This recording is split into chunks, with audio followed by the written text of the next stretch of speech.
Gurur Brahma, Gurur Vishnu, Gurur Devo Maheshwara, Guru Sakshat Param Brahma, Tasmai Shri Gurave Namah. Tasmai Shri Gurave Namah. Sadashiva Samarambham Shankaracharya Madhyamam Asmadacharya Paryantam Vande Guru Paramparam.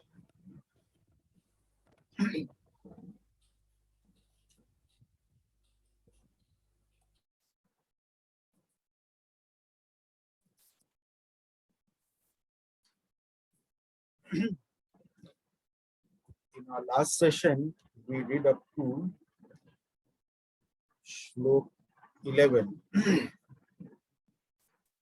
Antakarana tadvrutti Sakshi Chaitanya Vigraha Ananda Rupa Satya San Kimnatmanam Prapadyatse.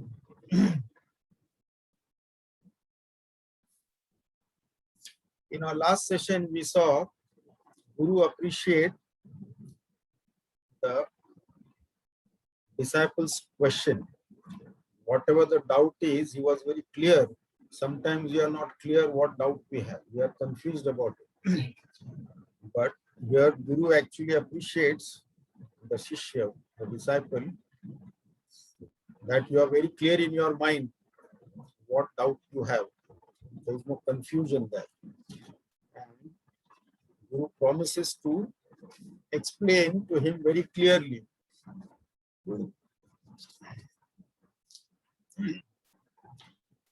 Vispashta, very clearly, and tells the Shishya to listen. Savadhana manas shrunu. Listen with alert mind. Then Guru gives the Upadesha. He says that only direct means of knowledge is direct means of liberation or moksha or mukti sadhana is getting rid of our ignorance with the knowledge. Tattvamasyadi vakyotham yad jiva paramatmanah tadatmyam vishaya. So through these Vedic statements like Tattvamsya, that the what?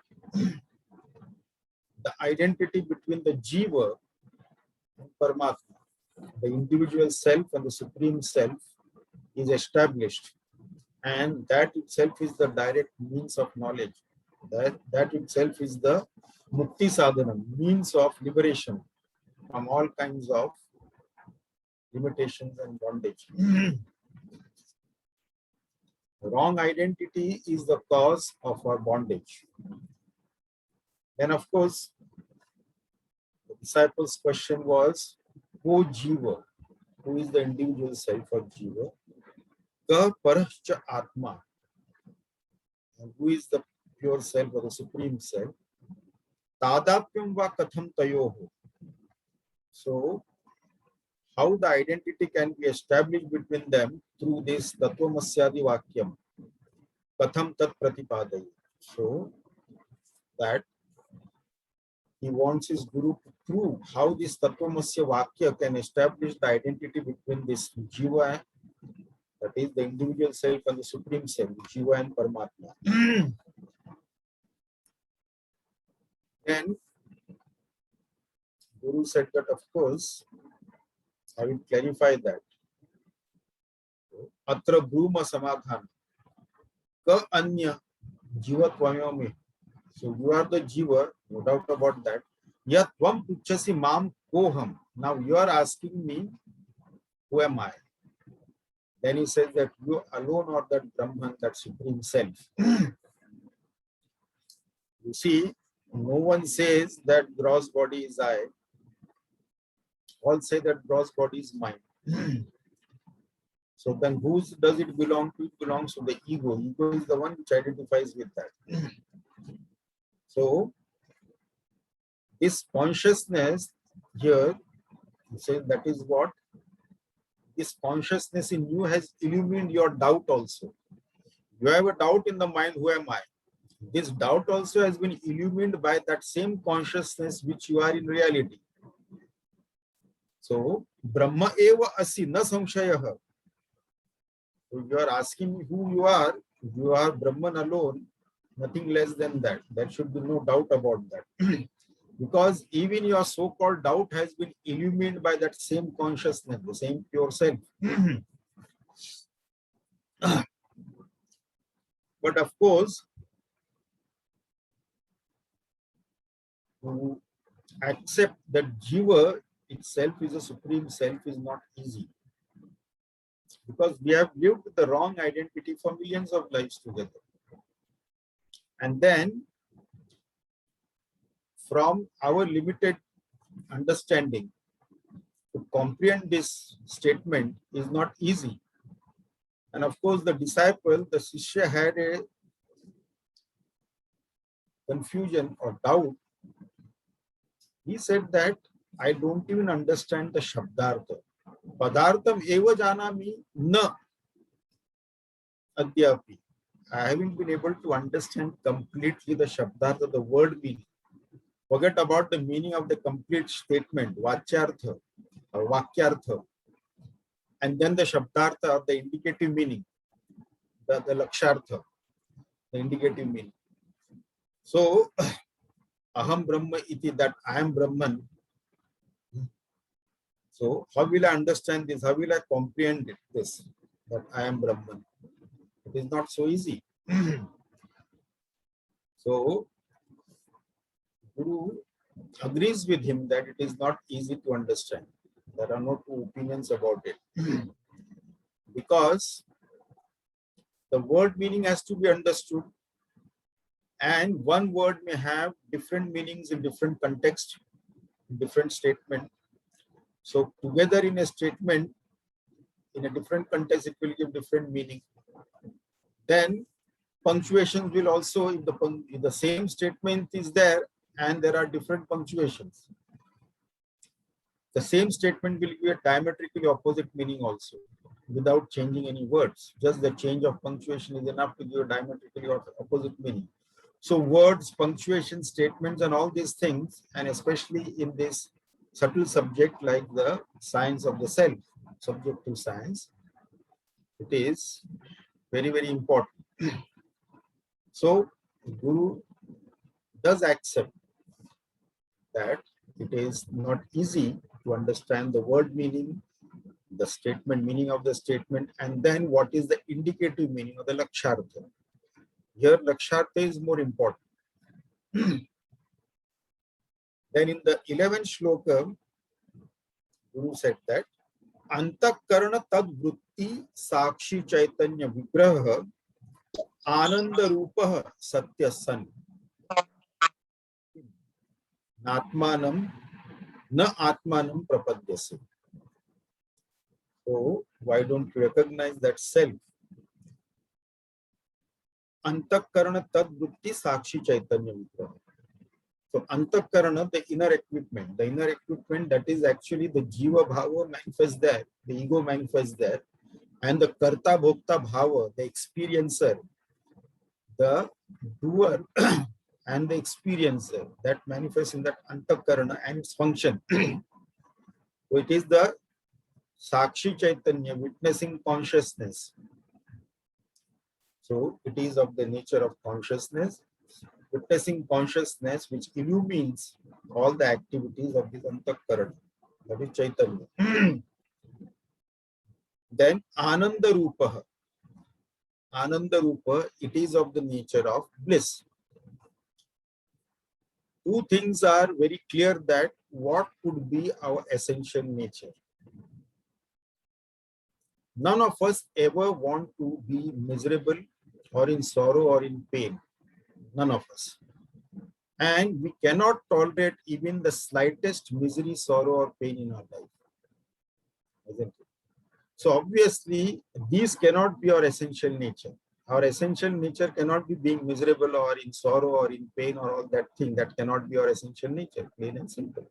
Not even boredom. Boredom also cannot be our essential nature. We do not want to be bored also. So then what is left is happiness, bliss, infinite bliss. That only, and knowingly and unknowingly we are all seeking that infinite bliss. But knowingly very few, unknowingly a vast majority of us. But the tragedy is that we are seeking that infinite bliss in the finite world of things and beings. It's impossible. We all of us want to be happy always 24/7 every moment. That is infinite bliss. Being happy 24 hours every moment. And our experiences, and we are seeking that infinite happiness in the finite things and beings of this world.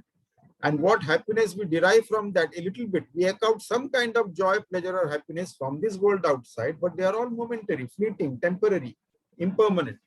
It goes on. It comes and goes quickly. And then we are back to square one. Either we are bored or miserable, one of the two, for sure. So our essential nature should be infinite bliss. And then nobody wakes up from the deep sleep state, deep dreamless sleep state. Nobody wakes up and says that I was very miserable in my deep sleep. No. Everybody has the same experience. I enjoyed it. I slept well. I enjoyed it. So that is the time when we are closest to ourselves. And yet, without indulging in any object, we had the experience of that bliss, a glimpse of that bliss. We got into deep sleep state. That points out to our essential nature to be not only conscious, sentient, but that of Ananda Rupa. Ananda Rupa, being of Ananda Rupa, we are independent of everything.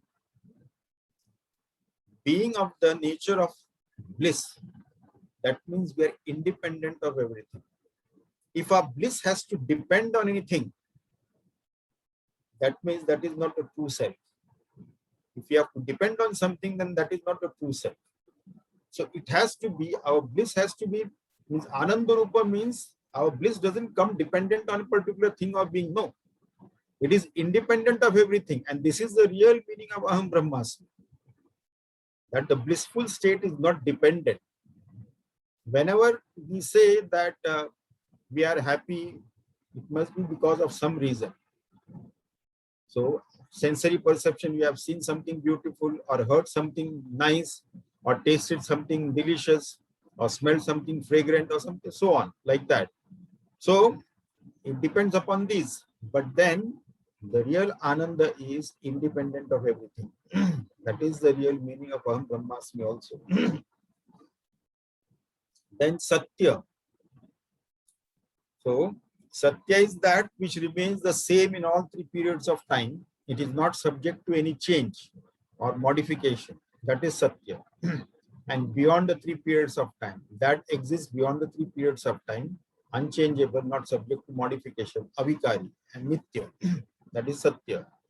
So this is what now Guru says, Antakarna tadvrittim sakshi chaitanya vigraha ananda rupa satya sankim na atmanam prapadyase. Why don't you recognize this self? Now, till this we have covered in our last session. Today we will start with a new shloka, shloka 12. Satyananda swarupam dhi sakshinam bodha vigraham chintayatmataya nityam tyakva dehadigam hiyam. Satyananda swarupam dhi sakshinam bodha vigraham chintaya atmataya nityam tyakva dehadigam hiyam. So the Swarupa is Satyananda Swarupa, Sat and Ananda Swarupa, and the Sakshinam, Bodha Vigraham. Bodha Vigraham is the homogeneous mass of pure consciousness, Bodha Vigraham, pure awareness, pure knowledge, pure awareness, pure consciousness, Sakshinam, that is the witnessing consciousness. Chintaya Atmataya Nityam. So meditate. Guru is telling the disciple, meditate yourself nityam. Nityam is always. He didn't say meditate every day. every day for a few minutes, or every day for half an hour or 1 hour. Nityam. Nityam is always. So chintaya atmataya nityam tyaktva dehadigam dhyam. Dehadigam dhyam means our identity with the gross body. So we consider, due to some misconception, our own ignorance, we consider this body to be the self. So due to this body, mind, intellect, and the senses identified with that, we struggle to fulfill the cravings and desires of the gross body and the mind, to eke out some kind of joy, pleasure, or happiness out of this world. And the net result is we struggle. We struggle throughout our life. Throughout our life, we struggle to arrange all those factors that are conducive or favorable to our happiness. So those factors, we struggle throughout our life to arrange those in our favor. Financial security, we want to arrange in our favor. So just financial security is not enough. Financially, we are well off, but what about our physical health? So physical health is also important. Having just enough money is not enough. We have to have physical fitness also to enjoy that wealth also. So we want to have not only financial security, financially we should be well off.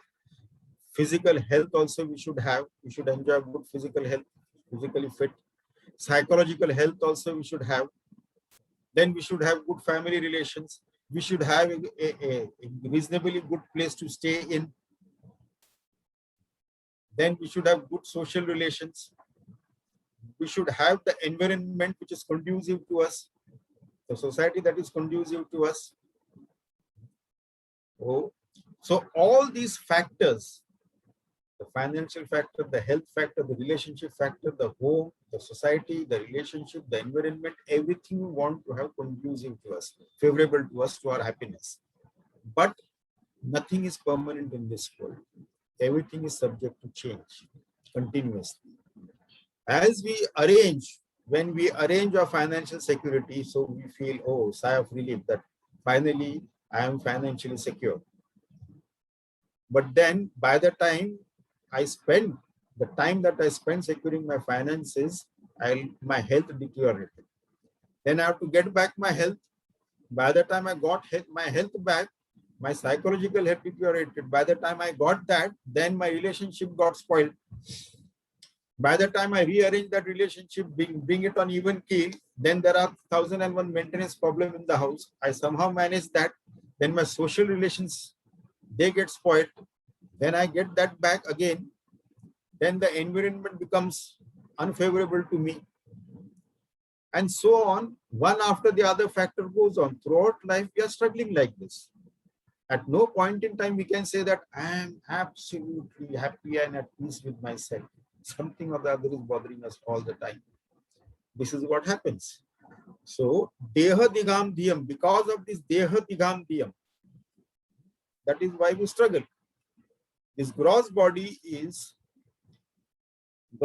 identity is the total experience of the waking world, waking experience.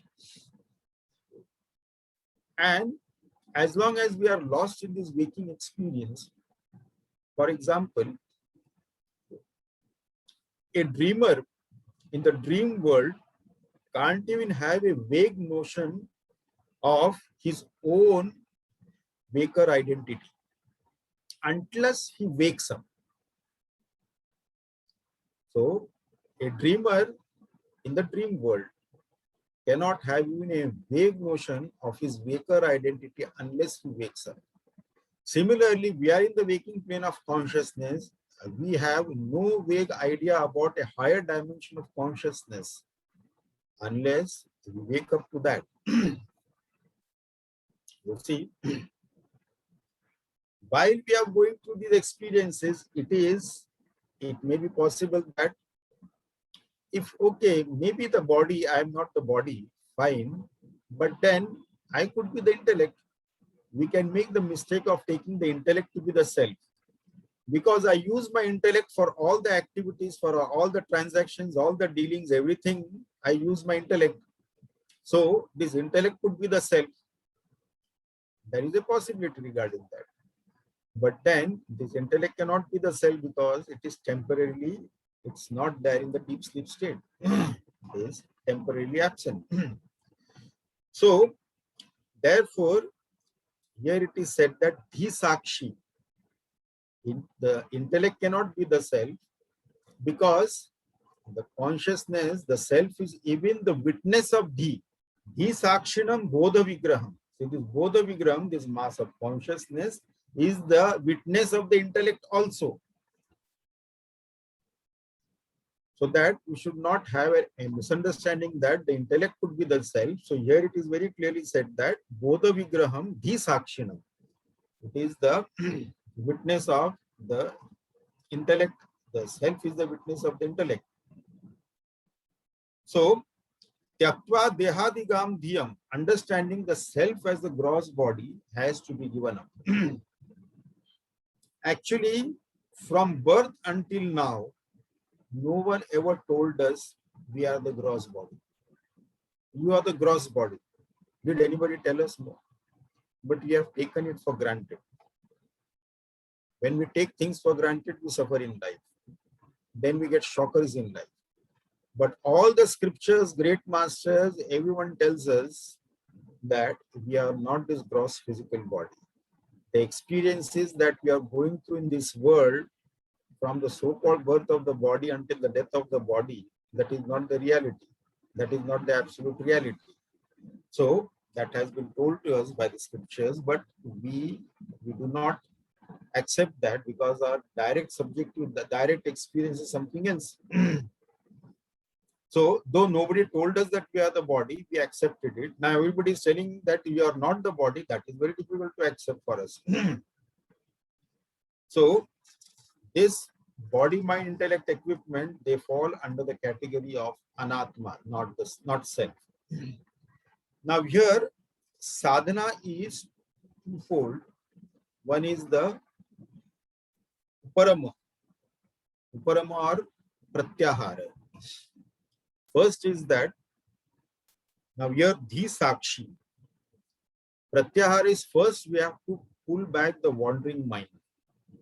When will the wandering mind get back within? We have to become introvert. We have to pull the mind back from wandering to the external world. That is only possible if it has attained some measure of vairagya. Without vairagya, it is not possible. What is this vairagya? Vairagya is our firm understanding that there is not an iota of happiness, joy, or pleasure anywhere in this external existence. Not even an iota of that, not for a moment. There is no real happiness, joy, or pleasure. This we have to understand through constant contemplation, constant analysis. What are the things and beings that appear to give me some kind of pleasure, joy, or happiness? Whether there is really inherent joy, pleasure, or happiness in that particular thing or being. That has to be analyzed thoroughly. Then we'll come to this conclusion. That is how vairagya comes. So if that vairagya has come through this viveka buddhi, that will last. So with this vairagya will help us to withdraw the mind from the external world, uparama, or what is called as pratyahara. So this is the first step in adhyatmic sadhana. First is that we have to get relieved of this wandering mind in the external world. That is only possible with vairagya, and vairagya comes with viveka. So once that is done, then our mind wanders much less in the external world, only what is required for. Such a mind alone can be applied for adhyatmic sadhana. And the second step is that sakshi bhava. Then be a witness to everything. Having withdrawn the mind from the external world, that is, now the mind is not running after the things and beings. Having understood very, very well. So it is not running after that. There are no desires coming in the mind regarding that. I want to do this, I want to get that, I want this, I want that, and all that thing. So once we have understood it, whatever is required, whatever is necessary for existence, of course, that is needed, that's all. But otherwise, we are not after that. Then Sakshi Chaitanya, Sakshi Bhava. Be a witness to whatever is happening in the external world, Not only that, but be a witness to the contents of the mind also, contents of the intellect also, so that we don't get carried away. We very well get carried away, we become emotional, we identify with that emotion when we get carried away. If an emotion comes when we are a witness to that, that will not harm us, that will not affect us. The moment we become witness, it will stop affecting us. But when we identify with that and get carried away with that, that is when we start getting affected. Thoughts may come, good and bad thoughts may come. As long as we are witness to that, there is no problem. The moment we get identified with those thoughts, then we get carried away by that and get affected. That is the sadhana. Now, having said that, we move on to the next shloka. Rupadimanyatah pindah tato natma ghatadivat viyadadi mahabhuta vikaratvacha kumbhavat. Rupadiman yata pindah tatah na atma ghatadivat viyadadi mahabhuta vikaratvat cha kumbhavat. So Rupadi Manyatah, having different forms, etc. Pindah Tatah. Pinda is the gross body. Tatah na Atma Ghatadiva. So this gross body is not the Atma. Why gross body is not Atma? Like Ghatadivat, like the other forms like pot. So pot is not Atma, gross body is also not Atma. Why it is not Atma? Pot is of course made of the material cause. It has got the clay as the material cause. So all the Panchamahabhuta plays there. So Vyada, Akasha, Vyad Adi, that is Panchamahabhuta. That is Akasha, Vayu, Agni, Jal, Prithvi. So these are the Panchamahabhutas, and this Panchamahabhuta, all things are being made out of this Panchamahabhuta only. So it is the modification of this Panchamahabhuta, Kumbhavat, like the pot. So gross body is not Atma, not the self, like other forms like pot, because pot is made up of the Upadana Karana. It is also the modification of this Panchamahabhuta. Whereas self is avikari, changeless, not subject to modification. Body is subject to modification. So it is not only avikari, it is unborn and deathless, the self. There is no birth or death for the self. So it is avikari. And then everything seemingly appears as if born in the self, like the waves appearing on the surface of the ocean. So it appears as if born in the self. So self is of course conscious Atma. Consciousness is there. Whereas what is just an inert, insentient thing. Jada and not self, anatma. And same thing with the gross body also. Gross body is also jada, inert, insentient, is subject to sixfold modification. It has got birth, existence, growth. And of course, the deterioration is that disease, old age, disease, and death. So these are the 6 modifications the body goes through. Therefore, this self cannot be this body because self doesn't undergo any this kind of modification. So body is an Atma.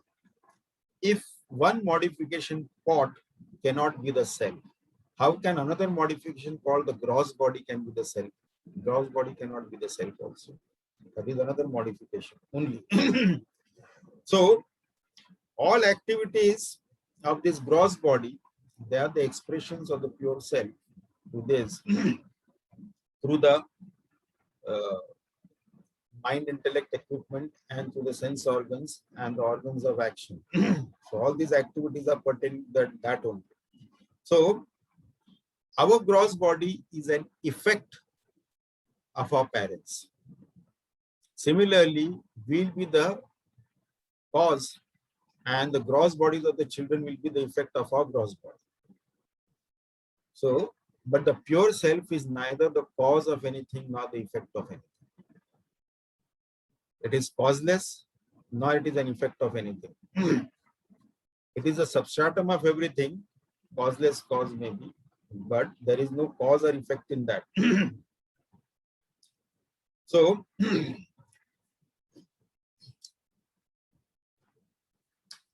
gross body cannot be the self, which has got the cause-effect relationship. The gross body, the cause is the Panchamahabhuta, of Paris body made up of the Panchamahabhuta. That was the cause of this gross body, which is also made up of Panchamahabhuta. But the self is not. So therefore, gross body cannot be the self. So, and moreover, gross body is the cause, is the object of consciousness. So that cannot be, it is an object of knowledge. So that cannot be the self. Self is not an object of knowledge. So Rupadi Manyata Pindaha Tata Na Atma Ghatadivat. So Vyadi Mahabhuta. Vyadadi Mahabhuta Vikaratvacha Kumbhavat.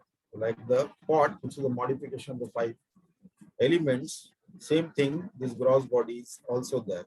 Therefore, this gross body can never be the self, which is the pure consciousness, which is the pure awareness. So it cannot be the self. Then, of course, the disciple has still some doubts. Disciple is not getting the clarity. So Shishya Uvacha, the 14th shloka. Anatma yadi pindo yam ukta hetu balan mata karamalakavat sakshat atmanam pratipadaya.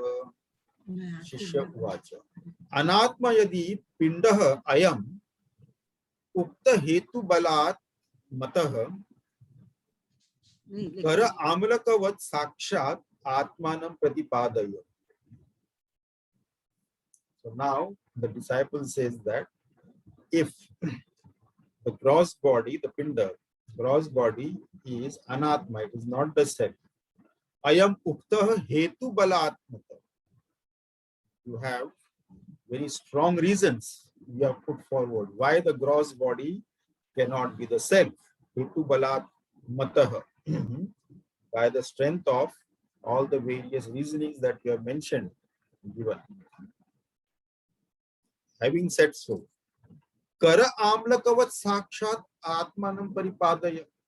Of course, pratipadaya. Here, though you have explained to me very well, strong reasonings you have given why this body cannot be the self.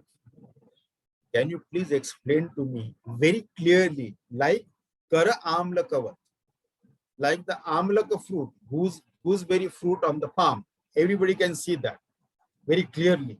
There are no two ways about it. Very clearly, Kara amlakavat. So now, this disciple is telling that, can you explain to me very clearly like the fruit I can see on the palm? This is the problem when we come on the spiritual path, because we have been used to objectify everything. All the knowledge, though this is a science, no doubt, this Vedanta, the subjective science, Sanatan Dharma, the science, but it is a subjective science. Once Param Pujya Gurudev Swami Chinmayananji, he was asked a question. Somebody asked him, a lady asked him a question. Who is the founder of Christianity? So he said, Lord Jesus. And who is the founder of Islam? He said, Prophet Muhammad. And who is the founder of Sanatan Dharma? And he said, no one. Why?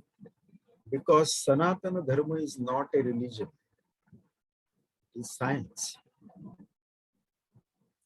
And as science doesn't have one founder, who is the founder? Now he counter-questioned the questioner. Who is the founder of physics? Who is the founder of chemistry? Who is the founder of zoology? Who is the founder of botany? Who is the founder of mathematics? So the questioner remained silent, he couldn't answer. There is no one founder of physics or chemistry or zoology or botany or mathematics. Over millennia, all the knowledge were collected. Many great masters came about the various subjects and they added to that knowledge. That is how what physics we see today appears to. But that is a collection of knowledge collected by many great physicists, many great chemists, many great botanists, or zoologists, or mathematicians. It is a collective knowledge. And that is what has appeared, is appearing to us now as a subject of physics or chemistry and so on. So Sanatan Dharma is also a science, but this science is a different type of science.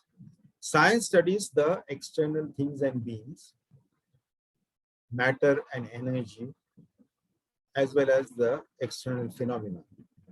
This is what the science studies, modern science. But this science called the subjective science, it studies our own self, our origin. Who am I? The real self, not what is seen. So it is a subjective science. And in subjective science, it cannot be studied like an object. So now the disciple because the disciple is used to studying everything as objective knowledge, as an object. So now he is making the subjective science, the science of the self, also as an objective. You are studying your own self. So that cannot be kara amlakavat, like a fruit in your palm. No, not like that. So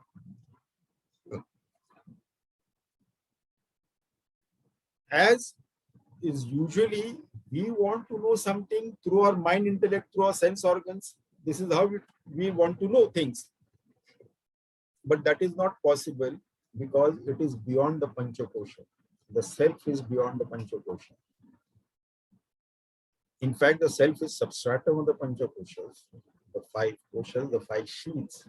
So it cannot be known by that, known by the senses or the mind or the intellect. We can apply the intellect to ascertain this very clearly through various means, through various arguments and all that thing, to ascertain this, that who we are not. That can be ascertained very clearly.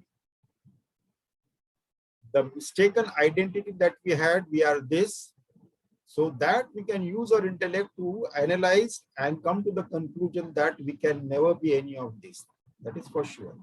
But who we are in reality, that the intellect cannot know, because intellect itself is a product of ignorance. So this intellect cannot know the self, which is the substratum of everything. Therefore, we transcend the intellect itself. In the samadhi state, this is what happens. In the high contemplation, we go deeper and deeper into our own self. That is when we lose the identity with our body, mind, intellect equipment. And we are one with ourself. Temporarily, though we are in a deep sleep state, but that is of no use to us as regards the spiritual evolution is concerned. So that we can do it when in the waking plane of consciousness, we can transcend this mind, intellect equipment. So having expressed his concern that I want to understand it very clearly like a fruit in the palm, 15th shloka, Guru Vacha. Ghata drashta ghata bhinnaha sarvathana ghato yatha deha drashta tatha deha naham ityavadharaya. Ghata drashta ghatat bhinna. Ghata drashta ghatat bhinna. Sarvatha na घटः यथा देह दृष्टा तथा देहः न अहम इति अवधारय. Now actually we have done this exercise many times. Why we cannot be this gross physical body? We have come up with some 14 reasons, and now all of you are experts why you cannot be the body. And here, while we are going through this one by one, these things are coming up. In the previous shloka also, in the 13th shloka, Adi Shankaracharya explained why we cannot be the body, because it is subject to modification. This is also one of the reasons why we cannot be the body, the 14 reasons that we have come up with. Now here, Ghata Drashta Ghatat Bhinna, the one who is the seer of a pot has to be other than the pot. Cannot be the pot. He is the seer of the pot, Ghata Drashta. Seer, seen difference, Drashta, Drishya Bheda. So here, Drashta, Drishya Bheda is explained. Yad Drishyam Tad Jadam. This has to be understood. So, Ghata Drishta, Ghatat Bhinna, Sarvata na Ghato Yatha. So, Ghataha Yatha, it cannot be, never can the knower of the pot be the pot. It is not possible. Deha Drashta Tatha Deha. So, similarly, it is also the same thing. The perceiver of body has to be distinct from the body. Na aham iti avadharaya. So deha na aham, deha drashta tatha. So also is the one who is the seer of the body, knower of the body. So here the drashta. So deha na aham iti avadharaya. So know this, that we cannot be this body. Iti avadharaya. First thing is that yad drishyam tad jadam. Whatever is seen cannot be I. I have to be other than that which is seen. Of course, that which is other than the body, it is very easy to accept things that this is not I. So that is very easy to accept. Certain parts of the body also, it is very easy to accept. Am I the hair? I cannot be the hair because it can be chopped off. It doesn't make any difference to me. So certain parts of the body, certain that grows out of the body. The nails definitely I am not, because we from time to time chop it off. So certain things that grows of the body, then we are sure that we are not. When certain things we accept that they cannot be I, then why the body cannot be? The body also can't be I. Yad drishyam tad jadam. Whatever is seen is inert, insentient, and non-living. You see, because we can see the body. Body is enlivened by consciousness. And consciousness is that which cannot be seen. So, yad drishyam tad jadam. Whatever is seen is inert, insentient, whether it is living or non-living. So, non-living things we see, it is easy to accept it. It is a jada, insentient. But a living being, living body, a body is there moving around and all that thing, to accept that body also as inert, insentient, that we find it difficult. Though it is made sentient by consciousness. So it is like this, we have electrical gadget and electricity powers it. Without electricity, it cannot function. A fan is moving, we see the fan moving, but we do not see electricity which is powering the fan. Without electricity, the fan will stop. So the fan appears to be sentient, but it is not. If that electricity is cut off, it will become insentient. It will appear insentient. So it is in fact insentient. Without that electricity, this will remain insentient only. These electrical gadgets cannot function. Similarly, this body is also insentient. Without the consciousness enliving the body, this will remain insentient. It has to be enlivened by consciousness. So therefore, yad drishyam tad jadam. As we cannot see the electricity when we see an electrical gadget functioning, working, we cannot see the electricity that is powering it. We cannot see the consciousness that is endeavoring the body. So what is seen is jada sharira. This is what we see. Yad drishyam tad jadam. So inert body can be seen, but not the consciousness. Consciousness cannot be seen as an object of knowledge. So that enables this perception of this gross body. In fact, this consciousness only enables us to see this gross body. Without the consciousness, this gross body cannot be perceived also.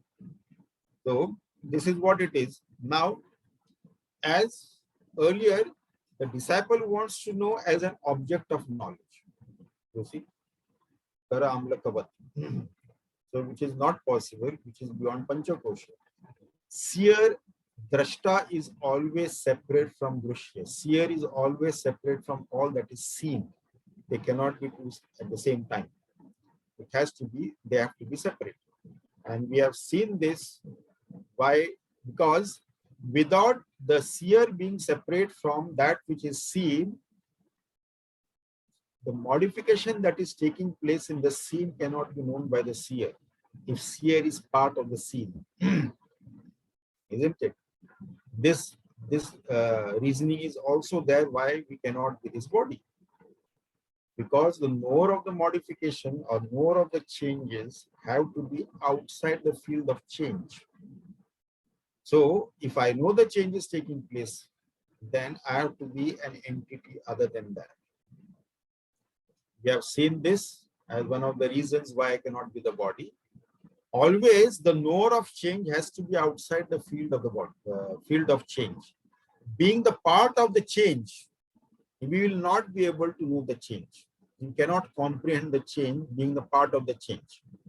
A constantly changing body, mind, intellect, senses cannot comprehend the changes taking place in each other. Right? If you are part of the change, the famous, the often repeated example that we take is the three trains moving in the same direction at the same speed on parallel track. And we are sitting in the middle train and we watch the other two trains, it will appear as if they are not moving. Because we are also part of the change. And therefore, we are unable to comprehend the changes taking place in the other two trains. So, if we are any of these, the body, mind, intellect, senses, we would have not been able to comprehend the changes taking place in these. But we very well are aware of the changes taking place in our body, in our sense organs, in our mind and the intellect, the kind of emotions and feelings, kind of thoughts and all those things, all these changes, we are very well aware of. So the very fact that we are aware of that, that means we have to be outside the field of change. We cannot be the part of the change. Unless we are outside the field of change, we will not be able to know the change. Like, we are part of that train, we are sitting in the middle train, we are part of that field of change, therefore we cannot know whether the other two trains are moving. But a third person, another person who is standing on a bridge, and he can see all the three trains, he will know very well that all the three trains are moving in the same direction at the same speed, because he is outside the field of change. Similarly, if we have known the changes, then we have to be outside the field of change. Drashta Drishya Bheda. So this is what it is. So, moreover, we cannot be what we own also.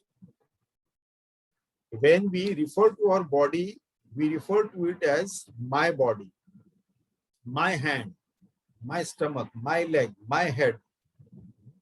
So referring the body, referring the senses also. My ears, my eyes, my nose, and all those things. My eyesight is failing. I'm hard of hearing and so on. And then my mind also. My mind is miserable. My mind is happy. My mind is depressed and so on. My intellect is not functioning. So we refer to this as mind. Whatever is mine cannot be I. We have seen this. We own so many things. My house, my car, my this, my that, and everything. But all those things, they belong to us. We are not that. Similarly, we cannot be any of these. So now, having said that, we move on to the next shloka, shloka 16. Evam indriyadrannaham indriyani nishchinu mano buddhistatha prana nahametyavadharaya. Evam indriyadrak na aham indriyani iti nishchinu mano buddhihi tatha prana na aham iti avadharaya. So in the previous shloka, simply Drashta Drishya Bheda was given. Now here, the same thing has to be applied to all the parts. Evam Indriya. Indriya Druk. Na aham iti andriyani iti. So now, similarly, I cannot be the senses, I cannot be the pranas, I cannot be the mind, buddhi, na aham iti avadharaya. So ascertain that you are none of these. So first thing we'll say that I cannot be the pranas.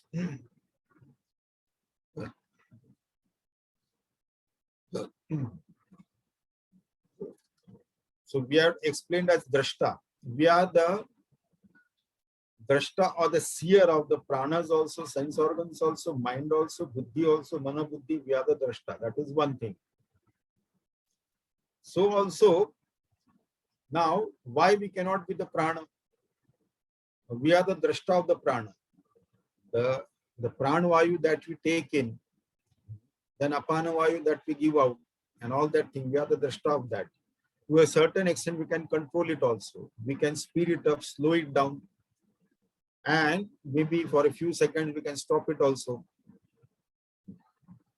So that which is an object of my knowledge, that which I can control as another entity, that I cannot be. So these pranas are like that.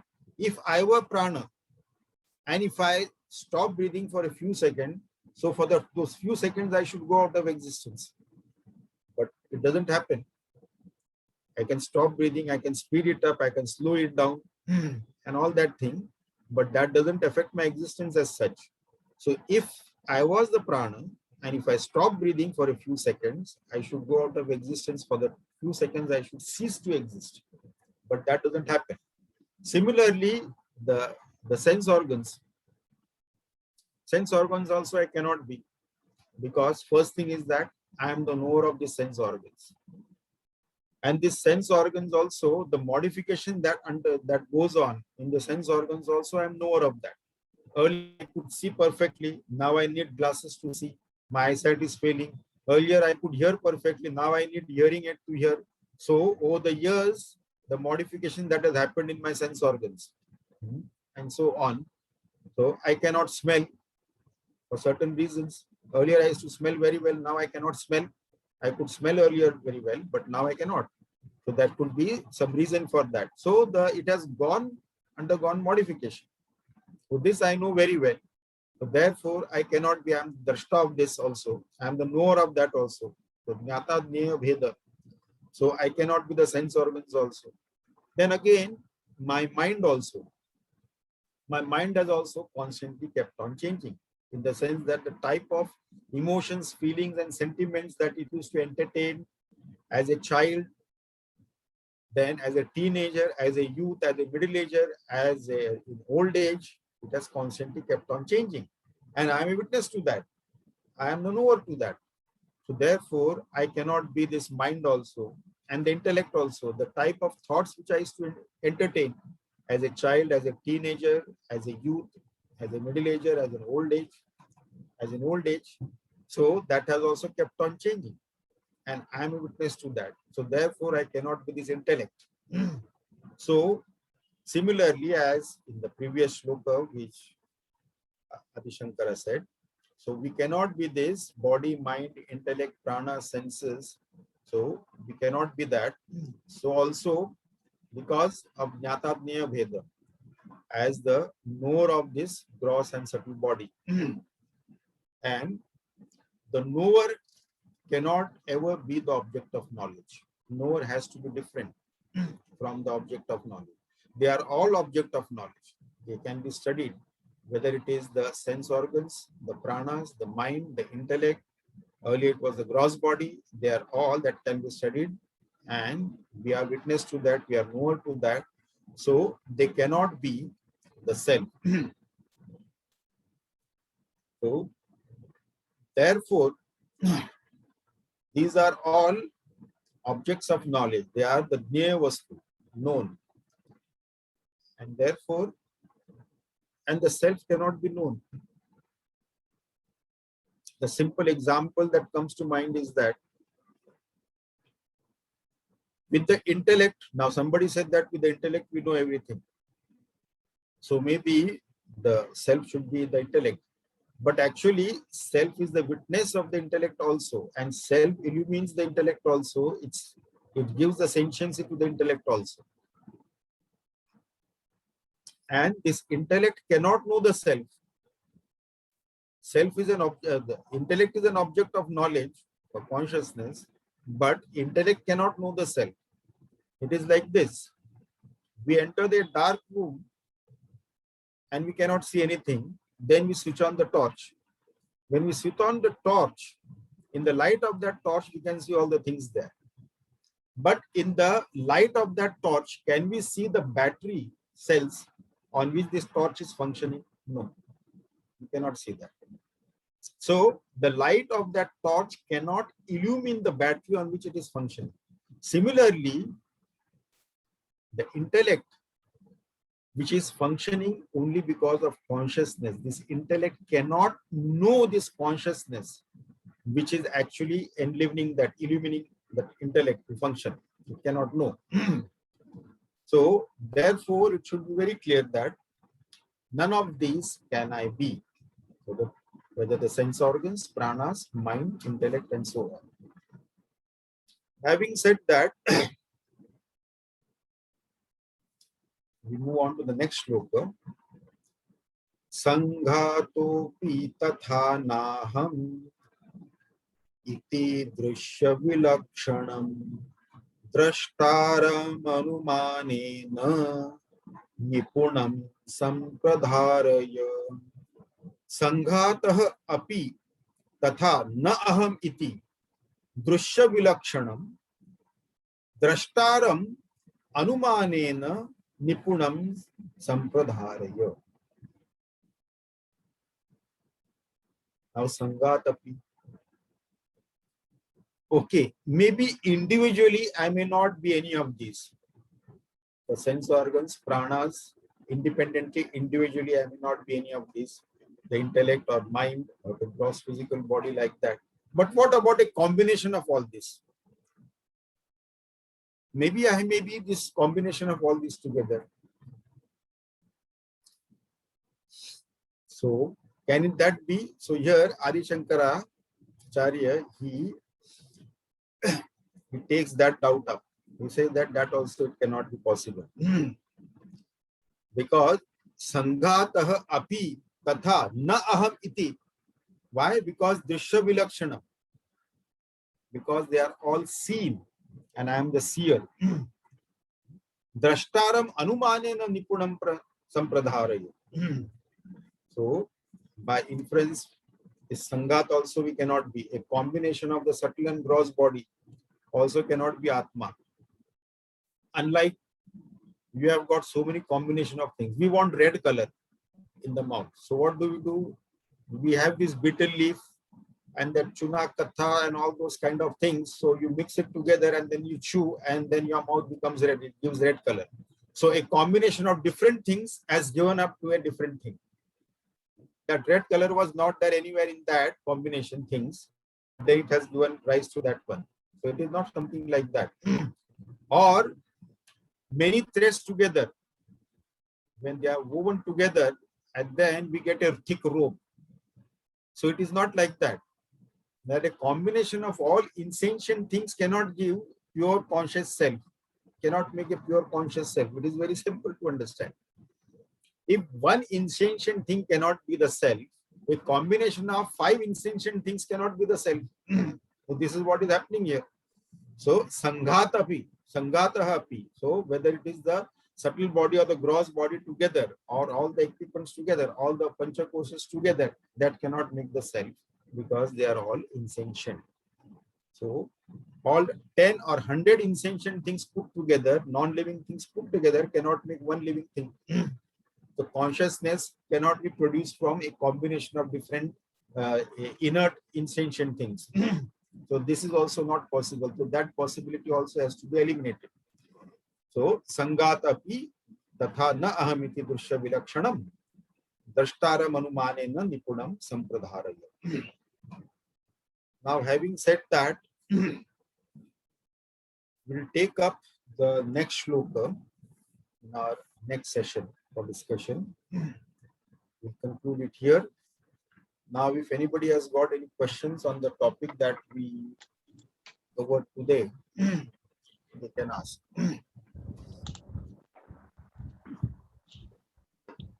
Hari Om, Swamiji. Hari Om. This stroke that we did today Yes. is the same thing as when we are doing Nidhi Nidyasan. We have Mhm. to negate our body, mind, body, mind, intellect, ego. Right. This is what is stating in these four slokas that we did today. Yes, yes. So, This contemplation has to go on. We hmm, have to be convinced beyond a shadow of doubt by proper sound reasoning. hmm, Why I cannot be any of these? hmm. You see, just saying that I am not the body, I am not the mind, I am not the intellect is not enough. Why I can never be the body? What are the reasons? And we have already seen 14 reasons we have come up with, so many reasons that why we cannot be the body, why we cannot be the sense organs, why we cannot be the pranas, intellect, mind and intellect. All those reasonings. So we have to go through that and we have to be convinced beyond a shadow of doubt. Constant in contemplation, that has to be there. That is how we start developing Sakshi Bhava. All the equipments that we are having with us. So we start having a Sakshi Bhava towards that. That is when the sadhana begins. Uparama or Pratyahara, withdrawing the mind from the external world and then having the Sakshi Bhava.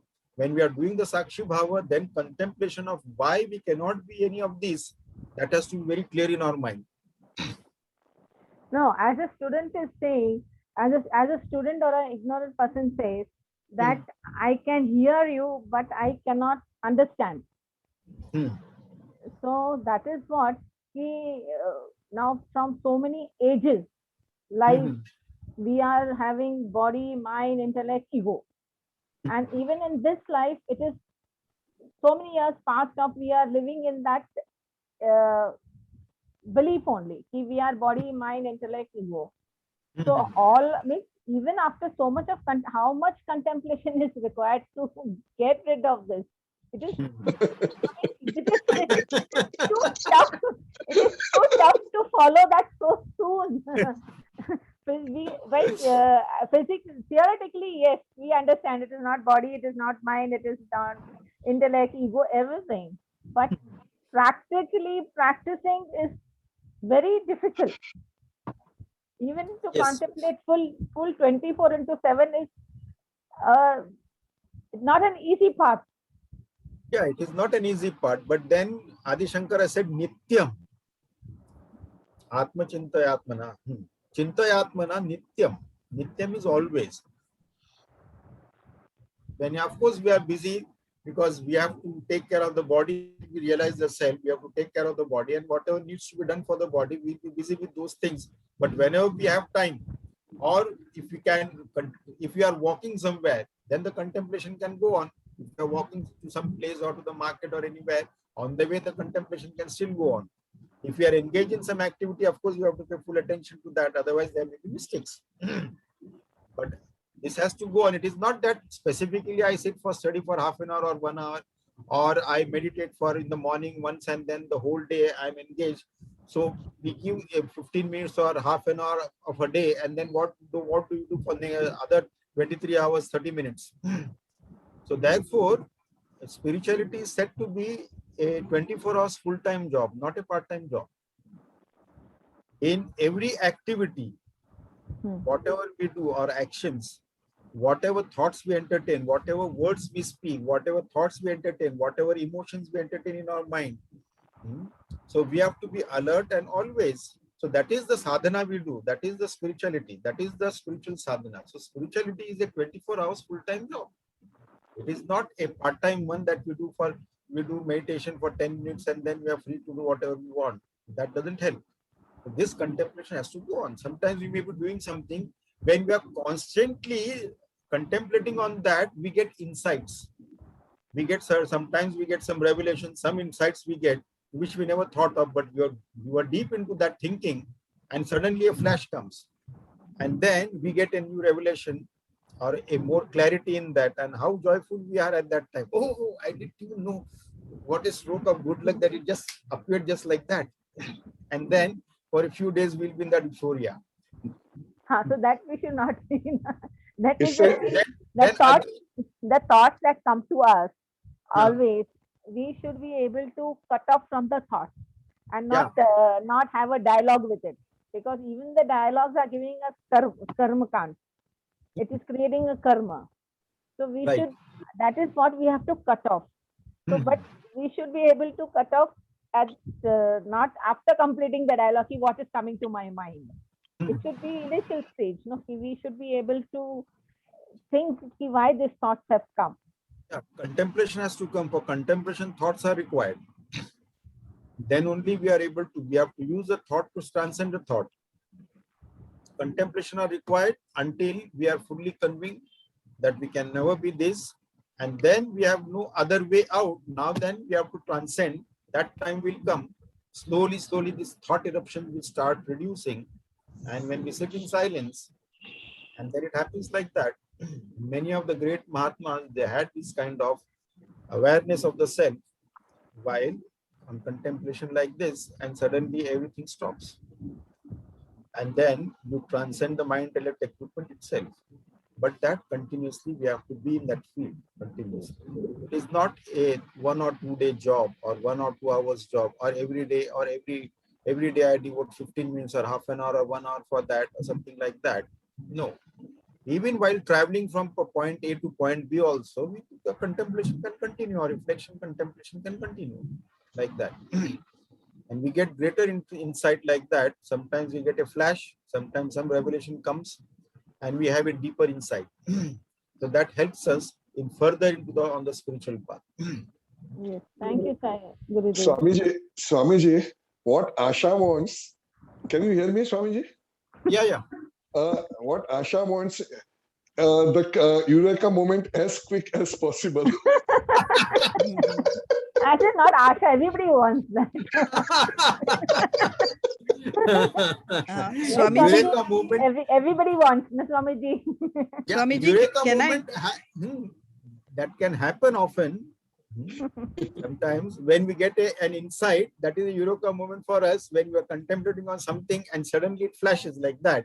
Oh, I never thought of it. It was so simple. That is a Eureka moment. So that Yes, can happen Swamiji. like that. Swamiji, can I share something with you? Yeah, please. Yeah.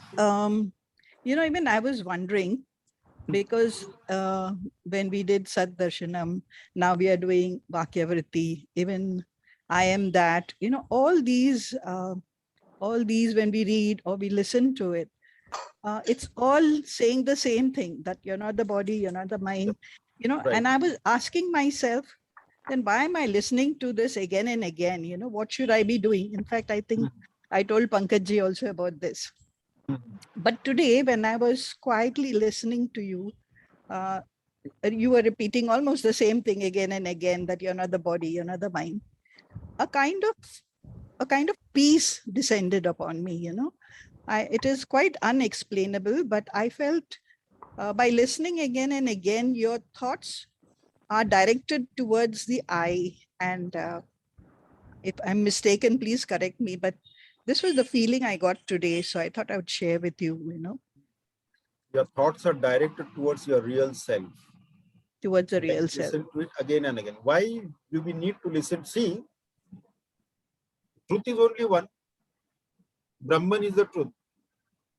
So if truth is one and Brahman only is the truth, why does Sanatan Dharma have got hundreds of books? Yes, exactly. Exactly. 108 Upanishads we have, Bhagavad Gita we have, Puranas, 18 Puranas we have, so many. Where is the need for all that? There is one truth, that is one. But then the thing is that why so many texts are there? Because there are different adhikaris are there. There are jitnyasus are there. Then there is sadhaka. Then adham adhikari, madhyam adhikari, uttam adhikari, and ati uttam adhikari. They are the different stages.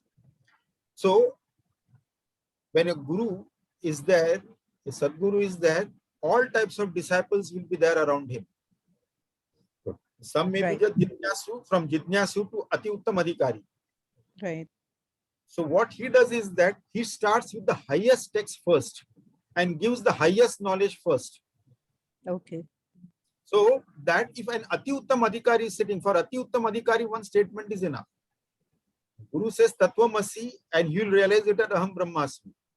Right. I am Atma Brahma, Aham Brahmasmi. So he'll realize and he'll go. He need not wait for all the Adhamadhikaris and then sadhakas and jitnyasus to come to his level. So he Right. need not, Right. as soon as he realizes, he'll leave the place. That's what it Yes. is. Yes. And then comes the Uttam Adhikari, one Upanishad is enough. Then the Madhyam Adhikari, 10, 12 Upanishads are required. Then comes the Adham Adhikari, 108 Upanishads are required. Because until he reaches a stage where he can comprehend it, Guru has to keep him entertained. Yes. Yes. Yeah. One Brahman only has to speak.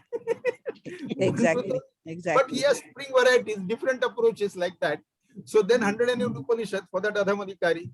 Then there are sadhakas. Sadhakas will go with the Prakarana Granthas and all that thing. Then Jidnyasu is there, who has just come there to attend satsang out of curiosity.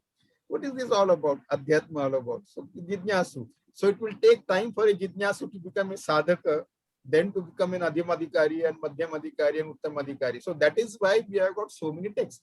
And moreover, all of us are at different levels of evolution as far as our physical, mental, and intellectual levels are there. So we are at different levels of evolution in the sense that all of them are not same mentally. Some are more emotional, some are less emotional, some are highly sentimental and all that. Some people don't have any emotion, they are hard-hearted, so to say. Intellectually also, some are geniuses, some are brilliant, highly intelligent, average intelligent, below average intelligent, and outright duffers also. So different types of people are there. And Sanatan Dharma has to give a technique, a path, a method, a means to all of them without exception. This is not for one, that only intellectuals can go to this path. So for those who cannot follow that, those who cannot understand that there has to be a path, there has to be a technique, there has to be a means which they can understand and they can follow. That is the beauty of Sanatan Dharma. It is for everyone. And therefore, we have got so many texts, so many practices, so many sadhana to appeal to all those things. We are all talking about one same truth, that's all. Same truth. Yeah. That Thank is you. what the same thing is repeated. What happens is that we have for millions of lives repeated the same thing. How these vasanas come up, how these desires come up, by repeating the same action again and again. Again and again. Yeah. Yeah. So once we do a particular karma and we get a good result out of that, and we enjoy that result, then we want to repeat that karma again and again. Okay. Yes. So when we repeat it again and again, that becomes the vasana. That becomes embedded in our psyche. Okay.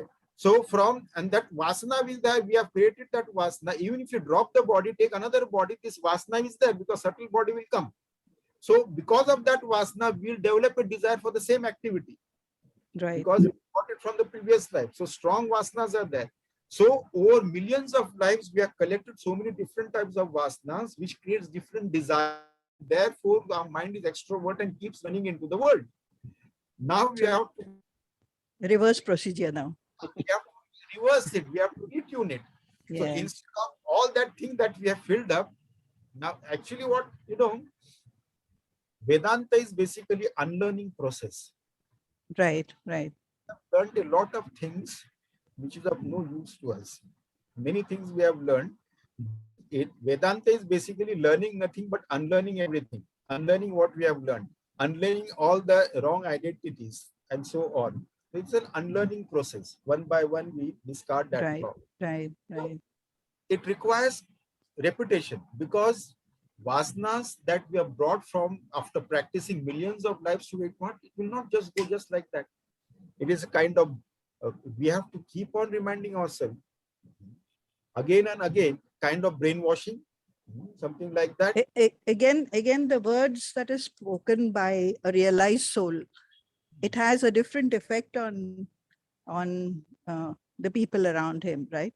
Yes, of course. Yeah, yeah. I provided that people are also of that level, you see, because many people, those who are around great Mahatmas, those who are staying around great Mahatmas, they have not benefited out of him because they were not ready. But some people who have come from thousands of miles away, they have benefited. Like, say, for example, Ramana Maharishi, he stayed on that Arunachala mountain in Tirunnamalai. He never came down from there. He never traveled anywhere. He was just there only. Yes. How many people from Tirunnamalai benefited from him? Yes. Whereas people came from England, stayed with him, acquired this knowledge, realized the self, and their samadhi is also there in Arunachala. You see? Okay. So when they are ready, when the disciple is ready, master will appear or master will attract him towards himself. The same thing happened with Ramakrishna Paramahans. When Ramakrishna Paramahans was ready, Totapuri Maharaj appeared in front of him to impart knowledge. And when Vivekananda was ready, then Ramakrishna Paramahans attracted him towards himself. So both examples become there. But otherwise, even though the master may be around us, we may not benefit. How many people are there? Great masters were there, great saints were there. There were so many people living around him. But if they are not ready for that, then they will not benefit. There is a story that comes that one Mahatma Ji was there in one village and he was talking about Vedanta and Brahman and all that thing. And of course, this priestly class, the pujaris and pandits, they don't like these Mahatmas because they are a hindrance to their business.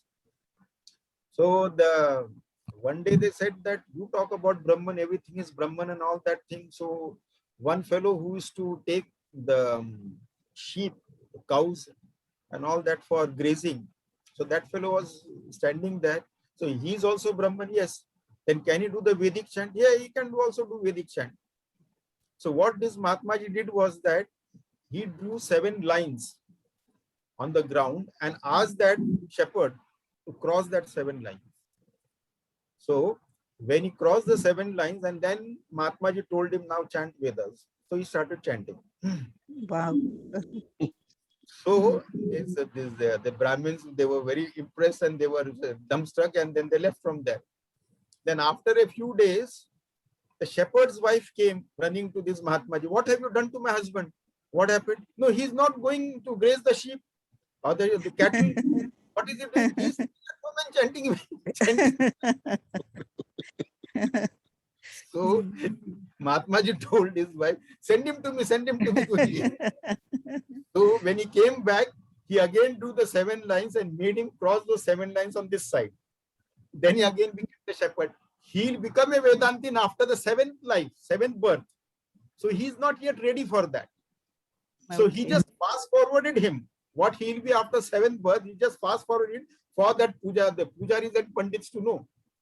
So this is what it is. So people, all of us will realize without exception. Even the dumbest person also, duffer also will realize it. No doubt about it. It is only the question of time. That's all. Right. Swamiji, Swamiji, please fast forward us also, no? Swamiji, please fast forward us also.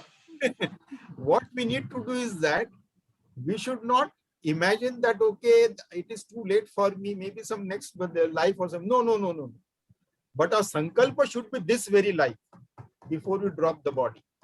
This very life, we have to realize the self. We have to know ourselves before we drop the body. Have no doubts whatsoever about that. Have complete shraddha in that. Damn it, it is our own self. Why won't I realize it? So it is our own self. So that sankalpa, that determination has to be there before I drop the body as a self. I do not want to take the form ever again in any locus, whatever it may be. And this should be the last one. That sankalpa has to be good. Every day, twice a day, you take the sankalpa, morning, evening. And whenever, throughout the day, if we feel bad, we get hurt or anything like that, repeat the sankalpa again. Keep repeating the thing again. I don't want to take the form again. This is my last. That's it. So that is how, when a sankalpa is drudha, firm, determined, our shraddha is paripurna, then we'll be at the right place at the right time. We'll get the right knowledge, right guidance we'll get, and we'll progress on our spiritual path. Okay, so there should be no doubt about that. Swamiji, Yes.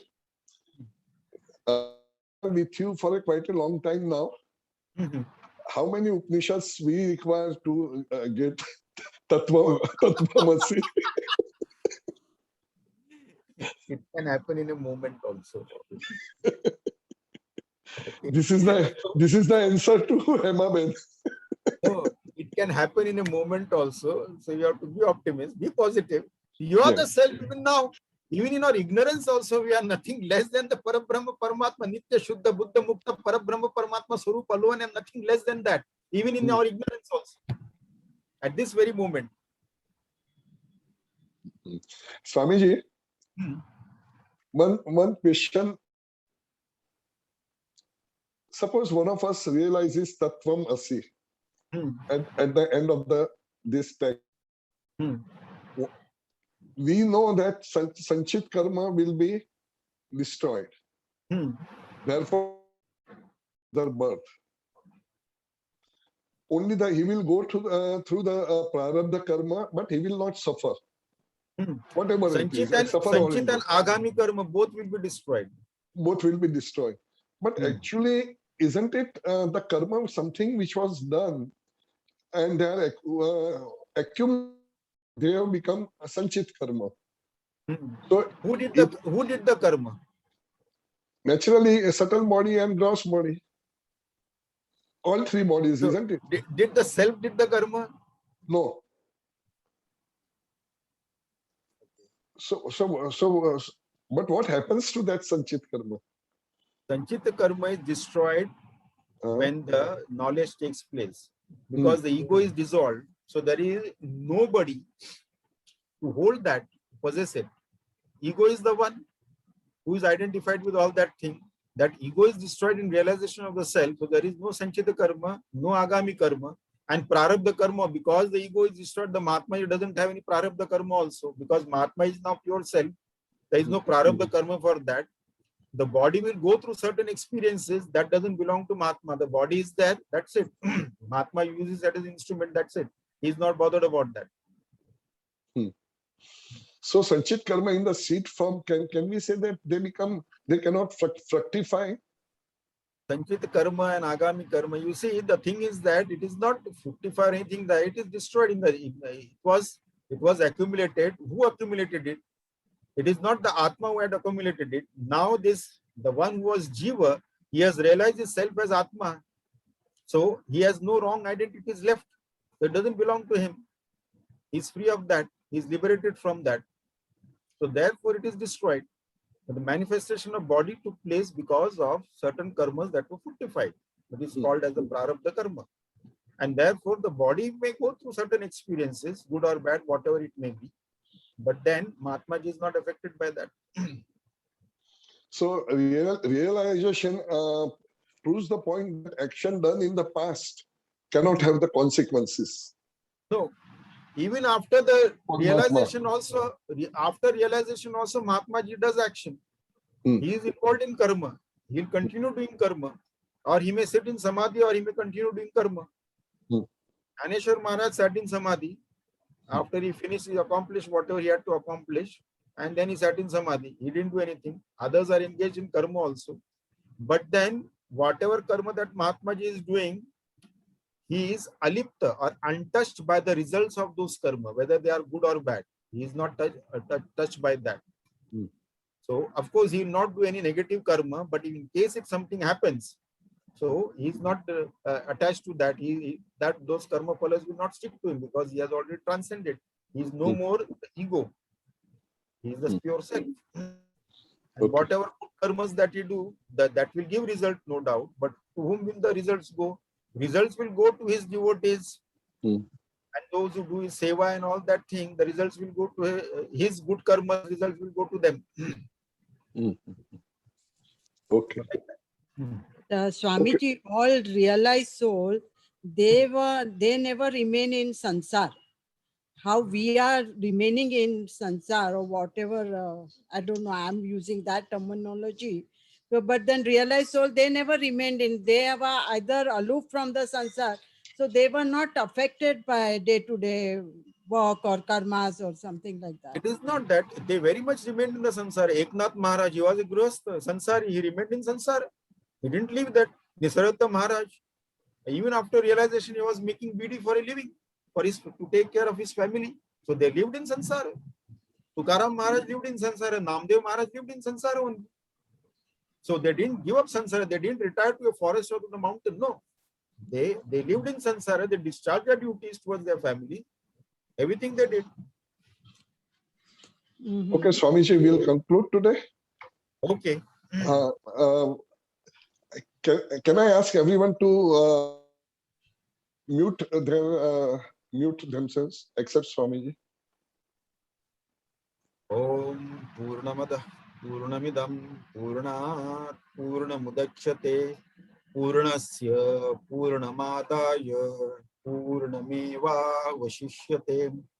Om Shanti Shanti Shanti Harihi Om Shri Gurubhyo Namah Harihi Om.